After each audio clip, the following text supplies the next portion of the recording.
कैलाश पर नंदी नजर आ गए और नंदी को देखा तो हंस दिए। नंदी को देखकर हंस रहे कि बताओ, नंदी का मुख देखो, शरीर मनुष्य का है और मुख बेल का लगा हुआ है। अरे प्रगटे थे, सुंदर बालक थे, बड़े सुंदर, इतने सुंदर थे, इतने सुंदर थे। शिव महापुराण की कथा कहती है जैसे मेरे भोलेनाथ सुंदर थे। गणेश जी की प्रियता है दुर्वा। क्या प्रियता है? दुर्वा। कितनी दुर्वा गणेश जी को समर्पित करी जाती है? मात्र 5। कितनी?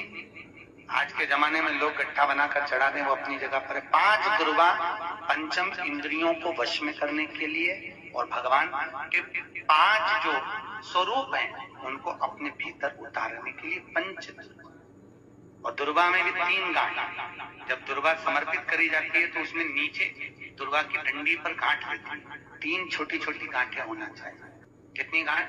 जो भगवान को समर्पित करी जाए। जिसके घर में संपदा की कमी पड़ती हो, बीमारियां ज्यादा फैल रही हो, बहुत कष्ट हो महाराज, बहुत ज्यादा दुखी हो महाराज, कोई काम नहीं बन रहा, बहुत तकलीफ में हो, तो शमी पत्र, शमी की पत्ती, जहां गणेश जी का स्थान है वहां पर 5 शमी पत्र 5 समर्पित करें और शंकर जी के ऊपर 3 शमी पत्र समर्पित करें। बहुत ध्यान देना, 5 शमी पत्र जहां गणेश जी का स्थान है शिवलिंग में वहां समर्पित करें, 3 शमी पत्र शिवलिंग के ऊपर समर्पित करें। 1 शमी पत्र शंकर जी की चौखट पर लेफ्ट भाग में जाते समय, आपका उल्टा हाथ, जब मंदिर से निकलो तो उल्टे हाथ पर लेफ्ट भाग में शंकर जी की चौखट पर समर्पित करें 1 शमी पत्र। और महाराज घी का दिया जहां लेफ्ट भाग में आपने शमी पत्र रखा है, मंदिर में ना दिया लगाकर बाहर की ओर जहां शमी पत्र रखा है उसके ठीक साइड में एक घी का दिया लगा दीजिए। केवल गणेश चतुर्थी से लेकर अनंत चतुर्दशी तक गणेश पुराण कहती है भगवान गणेश जी का, मोर ध्वज का, मयूर ध्वज गणेश का नाम लेकर जो ये दीप शमी पत्र चढ़ा देता है उसके घर से कभी रिद्धि सिद्धि नहीं जाती, वैभव प्रतिष्ठा नहीं जाती। कर देखो, गणेश जी महाराज और एक शंकर जी, ये 2 देवता ऐसे हैं जिन पे तुलसी नहीं चढ़ती। शंकर पर तुलसी चढ़ा दो तो व्यक्ति रोगीला होता चले जाता है, और गणेश जी को तुलसी चढ़ा दो तो व्यक्ति के घर का धन छिन्न हो जाता है महाराज। इसलिए गणेश जी के भोजन में तुलसी नहीं डलती, क्योंकि वृंदा देवी ने भगवान शंकर के पुत्र विनायक को देखकर विवाह का प्रस्ताव रखा था, पर गणेश जी महाराज ने कह दिया और तुमने तुलसा भी डाली, तो दोष लगा कि नहीं लगा? अरे बोलो तो, लगा? नहीं लगा। क्यों नहीं लगा? अगर थाली को अंदर से लेकर आए, पुष्टि मार्ग का नियम, जब ठाकुर जी के सामने 56 भोग, कुनवाड़ा, अन्नकूट लग जाता है, लगने के पहले उसको जब लेकर आते हैं रसोई घर से, भोजनशाला से, तो उसमें तुलसी डाल के नहीं लाते। अगर रसोई घर से भोजन में तुलसी डलकर अगर ठाकुर जी के सामने वो थाली रखी तो ये पक्का है वो थाली ठाकुर जी नहीं जीमेंगे, क्योंकि उसमें तुलसी रखी हुई आई है। हाँ, जब ठाकुर जी के सामने थाली रखा गई और तुमने थाली रखने के बाद में मंदिर के सामने बैठ के फिर तुलसी डाली तो ठाकुर जी उसको स्वीकार कर लेते हैं। क्यों? क्योंकि 33 करोड़ देवी देवता एक जगह पर विराजमान हैं। जब हम थाली रखते हैं, प्रथम देव उस भाग को ग्रहण कर ले। जब तक तुलसी डालते हैं, प्रथम देव अपनी दृष्टि हटा लेते हैं। समय होता है, एक टाइम होता है, एक पल होता है, एक घड़ी होती है कि गणेश जी महाराज हमारे घर में आ गए। गणेश जी की सबसे पहली जो आरती हो, उस आरती के समय पर अगर धूप बत्ती जलाई जाए या गोबरी को जलाकर उसमें गूगल छोड़ी जाए और गूगल छोड़ने के बाद गणेश जी का नाम ध्रुम वर्ण कह दिया जाए तो गणेश जी को तुम्हारे घर की पूजा स्वीकार करना पड़ती है। बस वो समय हम जानते, हम तो बस उतना जानते हैं कि शिव महापुराण में लिखा और मुद्गल पुराण में लिखा, गणेश पुराण में लिखा, गणेश जी का एक नाम होता है ध्रुम वर्ण। क्या नाम है? ध्रुम वर्ण गणेश जी का एक नाम होता है। जब हम धूप जलाकर और धूप लगाने के बाद में गणेश जी की सबसे पहली आरती करने के पहले अगर हम सबसे पहली आरती गणेश जी की कर रहे हो, अपने घर में स्थापना कर रहे हो, बिठा रहे हो, और तुम चाहते हो कि गणेश जी मेरे घर में आके मेरी पूजा को स्वीकार करें और जो मांगू मेरा गणेश मुझे दे 10 दिन के अंदर, तो पहला नाम लेकर पुकार लेना ध्रुव वर्ण विनायक, बैठो, बस काम हो गया। वो फिर ही होकर आता। सुंदर जोड़ी थी शंकर और पार्वती की, सही है कि गलत है? कभी नहीं झगड़ते थे। इसलिए पृथ्वी पर ना तो लक्ष्मी जी के व्रत हैं, ना ब्रह्माणी के व्रत हैं, ना इंद्राणी के व्रत हैं। अगर पूरी पृथ्वी पर सबसे ज्यादा व्रत किसके हैं? माता पार्वती। तीज का व्रत किसका? पार्वती का। चतुर्थी का व्रत किसका? पार्वती का। चौथ का व्रत किसका? पार्वती का। छठ का व्रत किसका? पार्वती का। जितने व्रत है सब माता पार्वती। गणेश जी मैया को प्रसन्न करने के लिए 8 रूप में धारण करते हैं। 8 रूप भगवान गणेश जी ने धारण किए। एक मयूरेश्वर गणेश, दूसरा सिद्धि विनायक, तीसरा बल्लालेश्वर, फिर वरद विनायक, फिर चिंतामणि, फिर गिरजात्मज, फिर भगवान गणेश विघ्नेश्वर अष्ट विनायक, फिर महागणपति। ऐसे गणेश जी के 8 नाम हुए। उस समय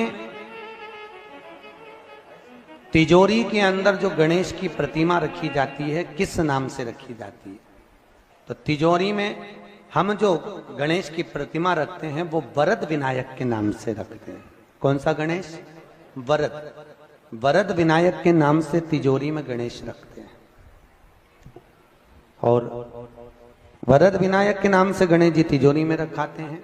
आपको कथा में कहा था, घर में सीधी सूंड का गणेश और व्यापार व्यवसाय ऑफिस में उल्टी सूंड का गणेश होना चाहिए। वरद विनायक को तिजोरी में। जब मकान का गृह प्रवेश होता है तो गणेश जी की पूजन जो दरवाजे पर करी जाती है उसे सिद्धि विनायक गणेश कहते हैं। कौन सा गणेश? सिद्धि विनायक। जब हम घर में शुभ कार्य हो, बंदरवाल लगाएं, कोई दरवाजे पर शुभ लाभ लगाएं, या स्वस्तिक बनाएं, या माताएं दरवाजे पर रंगोली डाले, तो उसी समय पर सिद्धि विनायक के नाम से रंगोली डालना चाहिए। तो घर में लक्ष्मी बढ़ती है, सिद्धता बढ़ती है। याद रखिए, कभी भी गणेश जी को, मिट्टी के गणेश जी लाते हो भादो महीने में, तो विसर्जन करो तो विसर्जन के समय पर 2 बिंदी, एक कंकु की, एक हल्दी की, दीवार पर जरूर लगा देना चाहिए। क्यों? क्योंकि गणेश जी हमारे यहाँ आते हैं तो रिद्धि सिद्धि के साथ आते हैं। पर जब गणेश जी जाते हैं, अगर हम बिंदी नहीं लगाते हैं तो गणेश जी अपनी रिद्धि सिद्धि को साथ में लेकर चले जाते हैं। पति के साथ पत्नी वापिस चली जाती है। जब हम बिंदी लगाते हैं तो उसका मतलब होता है कि हमारे घर की बहू हमारे घर में रहे, बेटा भले भ्रमण के लिए जाए। तो गणेश जी जाते हैं, रिद्धि सिद्धि घर में रह जाती है। इसलिए रिद्धि सिद्धि को घर में रखने के लिए 2 बिंदी लगाना चाहिए, एक कुंकू की, एक हल्दी। रिद्धि सिद्धि। गणेश जी की प्रियता है दुर्वा। क्या प्रियता है? दुर्वा। कितनी दुर्वा गणेश जी को समर्पित करी जाती है? मात्र 5। कितनी?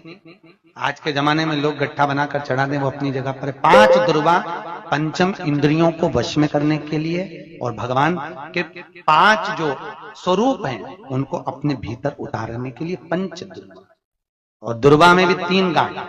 जब दुर्वा समर्पित करी जाती है तो उसमें नीचे दुर्वा की डंडी पर गांठ रहती है, 3 छोटी छोटी गांठें होना चाहिए। चतुर्थी का जो व्रत करने वाली होती हैं, जो चतुर्थी का पूजन करने वाली होती हैं, उनके भीतर का एक भाव होता है कि जैसे ही शाम का समय आए, चंद्रदेव का पूजन करें। चंद्र जब प्रकट हो जाए, कलश भर लिया, उसके नीचे आखा दाना रख दिया, चावल गेहूं जो भी आप रखते हो पूजन के लिए, ऊपर पात्र आदि रख दिया, जलाशय, फिर अपन ने घी का दिया लगाकर पूजन भी कर ली। तो जो चतुर्थी का पूजन करने वाली होती है, जो चतुर्थी का नियम व्रत धारण करने वाली होती है, बड़ी बड़ी चतुर्थियां करती हैं या उसका नियम धारण करती हैं, तो चतुर्थी का जो पूजन करती है वो किस चीज के लिए होता है? केवल संतान, पुत्र, परिवार, हमारा कुटुंब, हम जिस कुल में हैं, हमारा कुल वैभव की ओर बढ़े। संपदा की ओर बढ़े और उसकी आयु बढ़े, उसकी आयु बढ़े, वैभव बढ़े।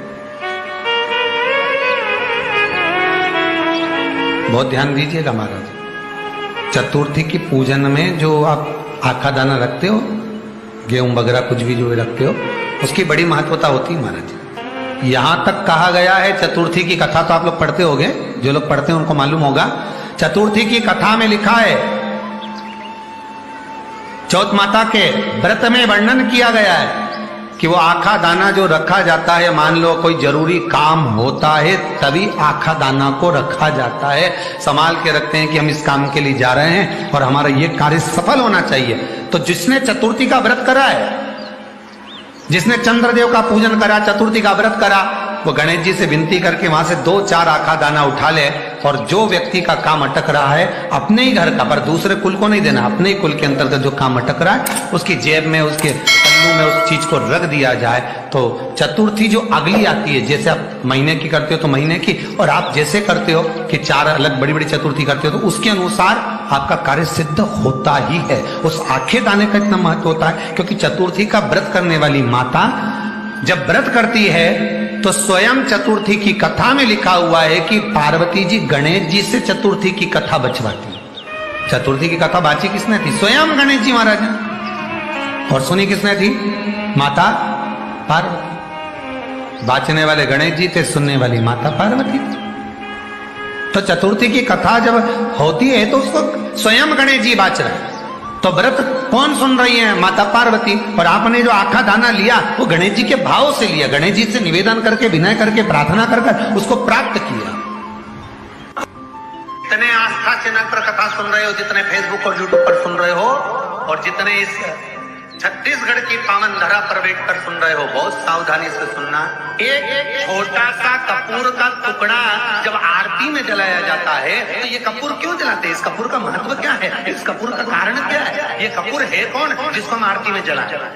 क्या जरूरत इस कपूर को आरती में जलाने की? क्या जरूरत इसको यज्ञशाला में जलाने की? क्या जरूरत है इस कपूर को पूजन में जलाने की? स्वयं गुरु बाबा कहते हैं, यदि कोई आरती में, पूजन में, घर में एक कपूर का टुकड़ा आरती के बाद में जब समर्पित करेगा तो उसको अश्वमेध यज्ञ का पुण्य प्राप्त हो जाएगा। अश्वमेध यज्ञ के पुण्य को पाने के लिए कपूर का टुकड़ा आज भी आरती में जलाया जाएगा। एक कपूर का टुकड़ा सुख का, इसीलिए हमारे यहाँ शास्त्र कहता है महाराज, जब आपको घर में अगर ऐसा लगने लगे कि 15 दिन से बहुत बेचैनी है, बहुत दुख तकलीफ लग रही है, कोई ना कोई बीमार पड़ रहा है, कुछ ना कुछ तकलीफें लग रही है, तो एक पीपल का पत्ता ले लो, उसके ऊपर एक कपूर का टुकड़ा ले लो, सारे घर में घुमाकर उसको दरवाजे के बीच मध्य में जलाकर रख दीजिए। थोड़ी सी जला 20 से 25 मिनट के अंदर मकान में एनर्जी वापिस आ जाएगी, उस भवन में एनर्जी वापिस हो जाएगी। 20 से 25 मिनट के अंदर एनर्जी वापस। लग रहा है कि यहाँ नेगेटिव है तो उसको पॉजिटिव बनाया जा सकता है। रात को 12 बजे शंकर जी के मंदिर में शिवलिंग पर चढ़ी हुई बेलपत्री को उठाकर शंकर मंदिर का शिखर देखकर चबा चबा कर खा लीजिए।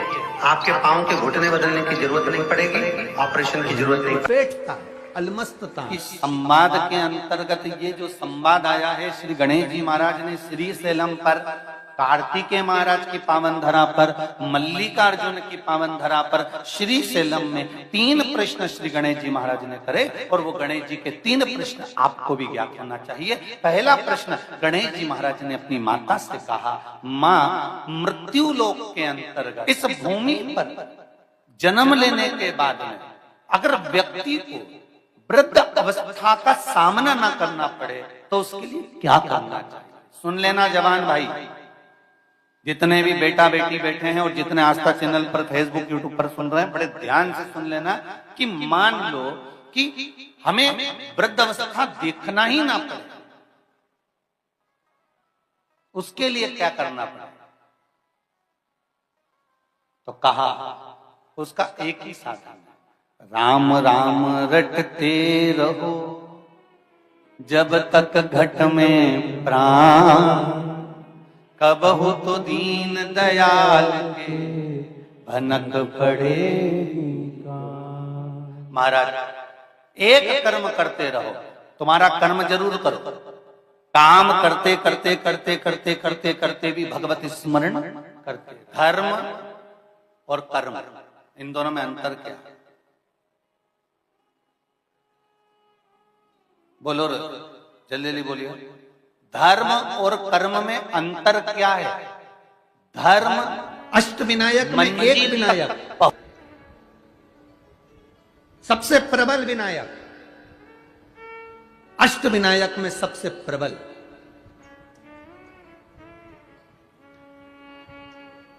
जहां के वृक्ष भी मोर का रूप लेकर आवाज लगाते हैं शिव जी को,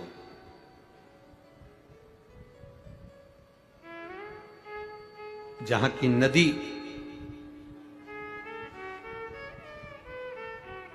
सिंधुरासुर असुर के कारण करहा रही है। जरा सा कर्जा हो जाए ना और तुम अपने रिश्तेदार से मात्र 5 लाख रुपए मांग कर बताओ, मात्र